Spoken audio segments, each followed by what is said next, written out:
I'm willing to bet every photographer knows this feeling. You're scrolling through the gram, nothing particularly special, basic boomerangs, selfies, bullshit, and then it hits you out of nowhere like a freight train. My God, what is this magical place? You're overcome with curiosity. You need to know more. Where is it? How can you get there? And when can I get there myself? This was my reaction when I saw my first shot of the Foons Valley in the Dolomites some 5 or 6 years ago. And ever since I first laid eyes on it, it shot to the top of my list of must-shoot landscapes. Fast forward to 2018, and I'm boarding a plane for my first international backpacking trip. Destination, Europe. There are many things I want to shoot, but few as important to me as that place I had discovered years earlier. I'm in London shooting Tower Bridge, in Paris shooting the Eiffel Tower, eating Belgian waffles in Brussels, Blue Hour canals in Amsterdam, weird nights out in Hamburg's Reeperbahn, walking the Berlin Wall, shooting geese in Prague with a camera, hiking the Austrian Alps, and everything is amazing. But then suddenly, the day has come. It's Val de Foons Day. And this is the story of how I went about capturing my dream photo from start to finish. Full disclaimer, this is not going to be some whimsical tale of me merrily skipping through the Val de Foons and magically finding the perfect shot. This is going to be a technical analysis and it might get dense.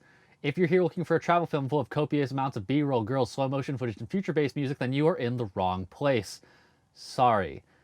But if you're keen to learn exactly what went into making this photo, then stay tuned. I've got you covered.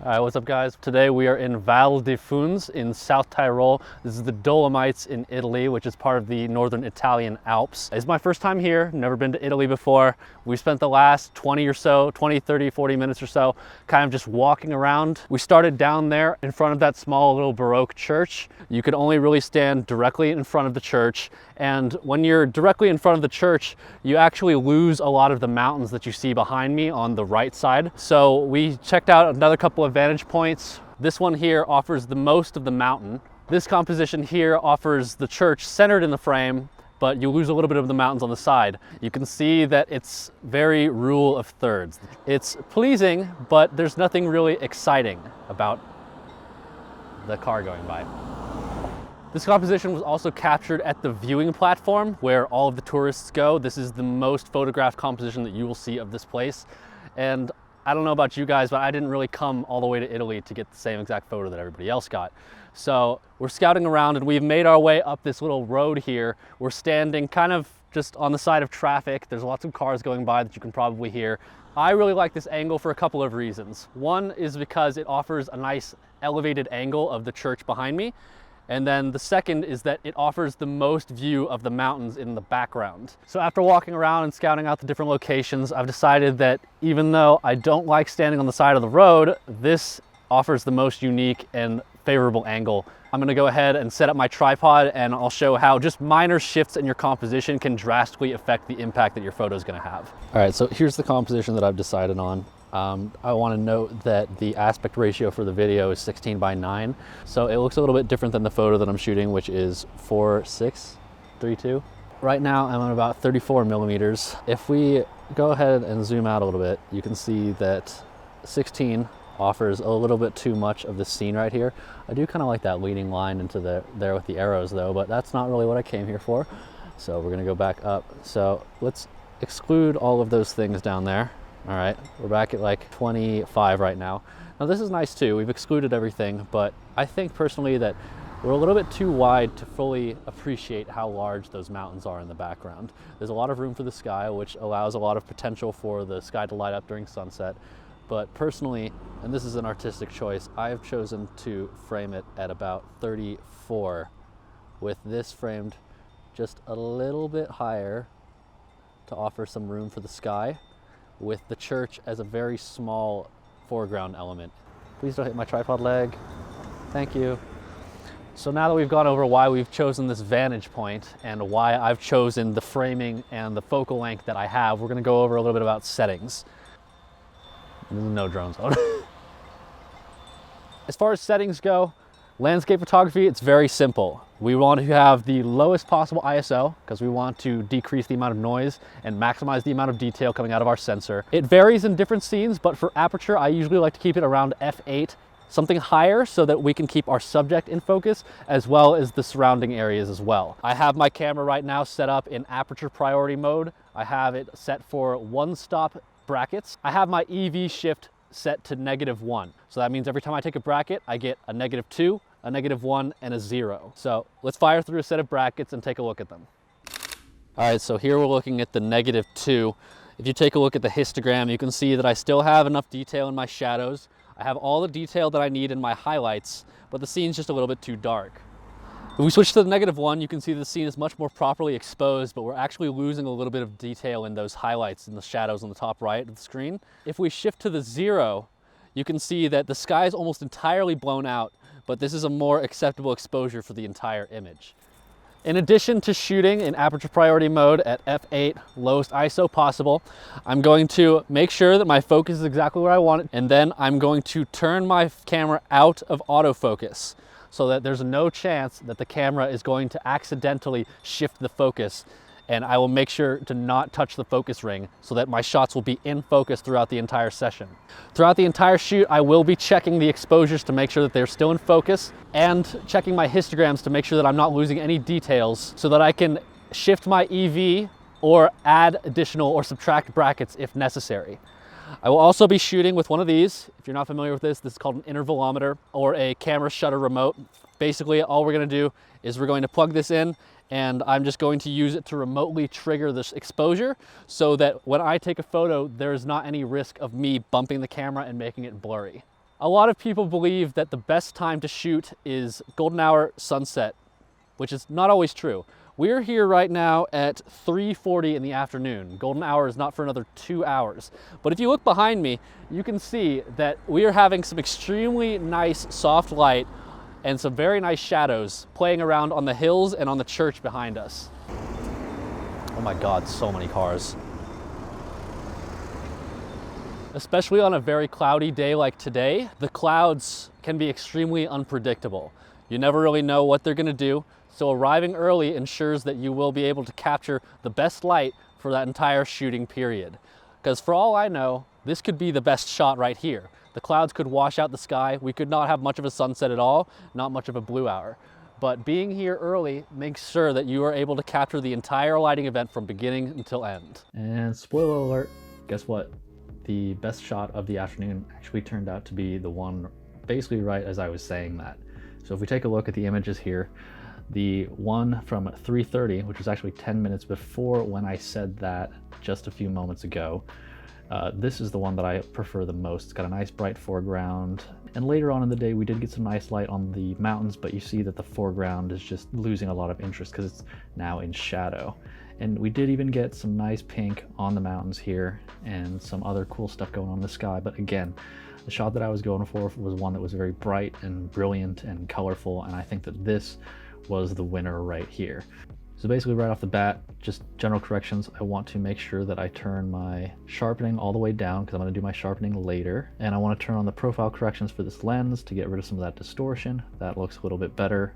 And my highlights are looking a little bit too bright, so I'm going to bring those down just a little bit and maybe bring my blacks up just a little bit as well. I don't normally recommend using texture, but I think in this case there's a whole lot of stuff going on that could just use a little bit more detail, so we'll bring that up just a touch, and that looks pretty nice. Nothing crazy like that. That's what we want to stay away from. And then I think we'll maybe just bring up the vibrance just a little bit to make those colors pop a tiny bit. And this looks like a good starting point for us to bring into Photoshop and do just a few more corrections. So we're just going to go up here to Photo, Edit in Adobe Photoshop. All right, so here's our adjusted raw that we just brought in from Lightroom. Now the first thing that I want to do is I want to clean up some of this stuff that's going on down here. I don't want these people, these things are distracting, the telephone wire. So any of that stuff that is, I feel like is detracting from the overall image is something that I'm going to go in and tidy up a little bit. So I'm going to use, I've got this little Wacom tablet right here with a little pen stylus. And I'm just gonna go in, you hit J to enable the healing spot brush, and we can just go in. But before we do that, I'm gonna make my own layer here that is removal, so that anything that we are removing is on its own layer. So we go back over to the spot brush, and you wanna make sure we have sample all layers enabled. So now you can just go and boop, you're gone, you're gone, bye-bye. Bye-bye. And this is this task takes quite a while. So I'm not going to show you me doing that entire thing, but I will show you something else really quick just in case. There's the spot brush, which does everything for you, right? That, see? But then sometimes that doesn't work. Sometimes there's some more tricky textures and stuff that you want to get rid of. Like, for example, this guy right here. The spot brush may or may not work, but if I wanted to be sure, you can use right here the clone stamp, right? And what you do is you hover over an area, like, see, when I press Option, it goes to that, clicky clicky, and now I can use that texture on this. And then, oh, I want some, let's sample some of that tree right there, and let's put that tree right there. And you kind of see where I'm going with this. So you got two different tools here at your disposal. You got the spot brush, and then you have the clone stamp. Both are great for different purposes. Sometimes the spot brush does a great job. Sometimes the clone stamp is necessary. See, it seems like the spot brush is actually doing pretty well. And you could spend like hours and hours going through and making sure that everything looks as nice and clean and accurate as you want. But for the sake of this exercise, I'm just going to go through it like that. And it really doesn't look too bad as long as you're not looking at it. I mean, it's that small, so I mean, it's not gonna really raise any red flags. Bye bye, people. All right, so now that we've cleaned up the foreground and everything, it all looks nice and tidy. All we've got down here are these cows. What's up, cows? We're gonna zoom back out and start to do a few little tweaks. So this exposure that I chose is the -1 one stop underexposed. And you can see that it did a pretty good job of retaining the detail in the highlights, but some of the foreground stuff in the mountains is a little bit too dark. Mountains specifically, because that's one of the highlights of this image, I want them to pop a little bit more. This is not how dark they were in real life. This is just like a camera's interpretation of that. So I'm going to take a little bit of liberty here, and I'm going to bring some of the exposures up on the mountains. So we're just going to do quick selection tool, and we can just brush over him, and there we go. Now we've got a selection of the mountains. Right? Not so bad. We can go down here and make a new folder, and then hit this, apply that mask to this folder. So now anything in this folder will only affect that area. You following me? So we'll call that mountains. All right, now what I want to do to these mountains is I want to add a little bit of dynamic contrast to them. So what I'm going to do is I'm going to, just follow me here, we go over to channels, right? Hold Command, click the RGBs, and what that does is it makes a selection of only your highlights. So from there, we create a mask, and now you see that this mask right here, whoops, wrong one. Now this one is only our highlights. So we can call that highlights. And then if we press Shift Command I, that will invert our selection. Hit mask again, and that will make a mask of your shadows, right? Mask of your highlights, Shift Command I, make a new mask, you got one of your shadows, right? Now if we want to make a selection of only our midtones, we have to select everything and then subtract the highlights and the shadows. So the way that we do that, Command A, and then Shift Command Option, click highlights, removes the highlights. Shift Command Option, click the shadows, you're gonna get this. Warning, no pixels are more than 50% selected, blah, blah, blah, blah, blah. Just hit OK. All right, so now it doesn't look like there's anything selected, but I promise you that it is. Hit mask, and now we've got one of just your midtones. See, looks like this weird kind of gray thing. So that's a selection of just your midtones, and we can load that by holding Command, clicking, same message, OK.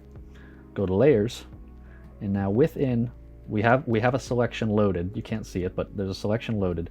Within this folder, we can go and create a curves adjustment, and you can see now here that that mid-tone selection has been applied to that curves adjustment. So within this curves adjustment, we can do stuff like that, and you'll see that I am bringing up the higher midtones in only the mountains now. So this is where you can get really tricky and you can start to do some really specific adjustments. So see, I can bring the shadows down. What we're doing with dynamic contrast here is we're adding contrast to the scene without actually crushing the blacks or blowing up the highlights. We're able to make things pop without compromising the image. So dynamic contrast is one of the most powerful things that you can do to your images, in my opinion, and one of the things that programs like Lightroom and Capture One and other things like that they lack, because you have to do it on a per image basis. So this is obviously something that you're not going to do to every photo and you want to use in moderation, but you can definitely do it to great effect. Like, look, we're making those mountains pop more. That's to be honest, that's more what it looked like in real life. Not that they were like that stark and blue, but you know, so that looks good. So now let's move on to another subject of the photo, which is the little chapel. I believe it's the Church of Saint Johann. The image is very nice and bright and beautiful, and we want to make this little church pop because it is our scale of reference for the mountains and the whole scene. Without that little church, this image would not be anywhere near as complete. So we're gonna do the same thing that we did for the mountains. We're just gonna go in, W to give us the quick selection tool, make our brush a little bit smaller, and then whoop, whoop, whoop, whoop, whoop. Check that out. Now we've got a selection of just the church. Now you can go in and fine tune this. You can get really picky about your mask and stuff like that, and you can press Option to remove parts of the mask, but we're not going to do that. This is pretty solid right here. This is good enough for the purposes of this demonstration. We can now make a new folder, apply that mask, and we'll call this one Johann. All right, Johann. We want Johann to have a little bit more presence in this image, so we're going to go and we're going to make a curves adjustment, and we're just going to move the white point up just a little bit, and you can see the difference. Now he's a bit brighter, right? Now he pops a little bit more. Maybe that's a little bit too much. Bring him back down. Maybe like right there. Yeah. So that looks good. I like to go pretty modest with the amount of editing that I do. And I guess that's a relative statement, because I guess some people would say that this is an exorbitant amount of editing.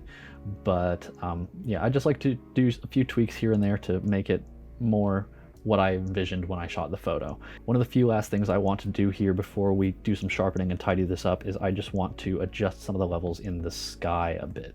So again, we're just going to use the quick selection tool, and we're going to make a selection of the sky. And you can see that when I do the selection, it groups the mountains in here because now they're brighter and they kind of have a bluish tint to them, and they've got a similar color going on here. So what we're going to do is we're just going to apply that, right? We're going to use that as our mask, right? So this whole upper area, but then if we hold Command, click the mountains, right? And then we go up here, we hit Command I. Command I will invert that portion of that mask. So see, if we look at the mask here, now all we got to do is just button up this little black line with the lasso that in, and fill with black. And then look at that. So now we have a selection of only the sky. So we can go ahead and we can pop a little curves adjustment in there. We can bring up the light just a little bit. Bring the shadows down maybe just a touch. There, so now the levels in the sky are starting to reflect the brilliance in the rest of the scene, because this is very bright. We don't want a dull sky in a bright scene, or at least I don't, not for this image in particular.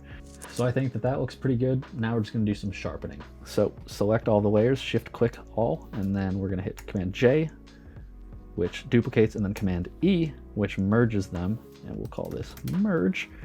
And now what we're going to do is we're going to go to the filter tab. We're going to go to other and high pass. Now basically what the high pass filter does is it finds edges within your photo, and it uses that to create this weird looking thing. So what we want to do is we want to find a radius that brings out the details but doesn't do stuff like that, right? So I'm thinking somewhere within the 2 to 5 pixel range.